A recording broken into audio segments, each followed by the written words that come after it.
মিশিগানে থাকা অবস্থায় age international student আমার গ্যাসের পিছনে অনেক টাকা খরচ হয় প্রতি সপ্তাহে। আমি একজন ইন্টারন্যাশনাল স্টুডেন্ট, প্রতি সপ্তাহে শুধু গ্যাস আর গাড়ি মেনটেন্সে প্রায় বাংলাদেশের 5,000 টাকার মতো চলে যায়। শুনতে অনেক মনে হচ্ছে, তাই না? কিন্তু মিশিগানে একটা সত্য আছে, এখানে আপনি যদি গাড়ি না থাকে তাহলে প্রায় চলা অসম্ভব।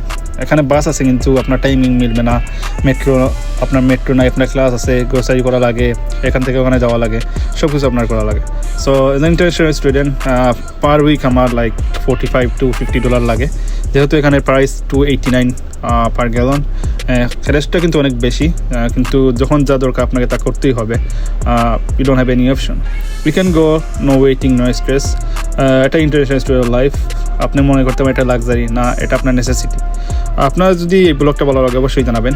পরের ব্লগে আপনাকে দেখাবো ইন্টারন্যাশনাল স্টুডেন্ট আপনার প্রতি সপ্তাহে বা প্রতি মাসে যখন এখানে আসবেন আপনার কত টাকা খরচ হতে পারে। আমি এই বিষয়ে একটা ভিডিও ছেড়েছি, আপলোড করেছি, অবশ্যই সেগুলোও দেখবেন। অ্যান্ড কমেন্ট বক্সে জানাবেন আপনাদের ভিডিওটা কেমন লাগলো। Thank you so much for watching till and.